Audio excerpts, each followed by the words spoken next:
Gara-gara makanan ini nih, Kak Pras bisa kena batu empedu. Apa tuh?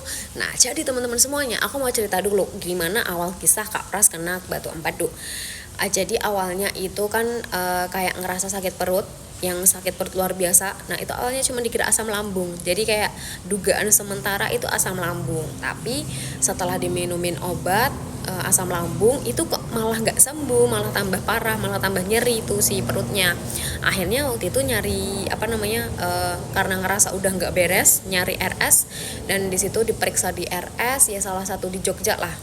Dan akhirnya waktu itu nyari itu RS, terus akhirnya itu di USG, minta USG karena ngerasa udah ada yang janggal, nggak ada yang nggak beres. Dan waktu itu akhirnya nemu sama sebuah rumah sakit itu, terus di USG, dan boom, batu empedunya ada 5. Dan itu multiple, beda-beda ukurannya dari 0,8 sampai 1 cm, yang menurut aku kayak Masya Allah banget, astagfirullah ding.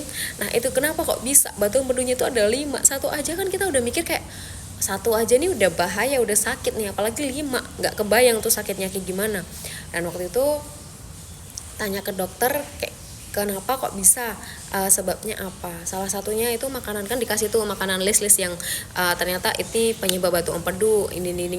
Ternyata telur, teman-teman. Telur, siapa yang kasih?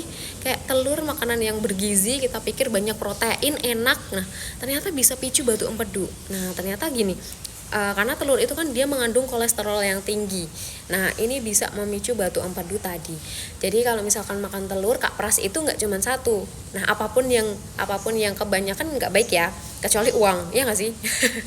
Nah, ini teman-teman semuanya, yang akhirnya tadinya itu kena batu empedu karena makan telur. Jadi sehari Kak Pras itu bisa 3, 5, 4, 5 lah, 5 sehari itu bisa lebih bahkan.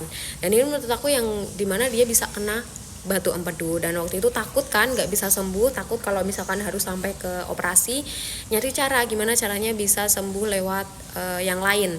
Dan waktu itu ketemu sama sebuah herbal Cina, di situ konsumsi. Wah, Masya Allah banget sih bisa nemuin itu, aku nggak tahu lagi. Alhamdulillah banget, bersyukur banget Kak Pras tuh, karena waktu itu di 3 bulan kurang lebih konsumsi, batu empedunya tadinya 5 itu benar-benar udah hilang, benar-benar udah nggak ada, hilang total di USG lagi. Dan ini menurut aku yang kayak Masya Allah banget. Alhamdulillah sekarang kondisinya Kak Pras makin baik, dan kemarin kan udah dinyatakan sembuh dari batu empedu tanpa operasi. Nah, semoga teman-teman sehat selalu, semoga dijauhkan dari penyakit berat seperti ini.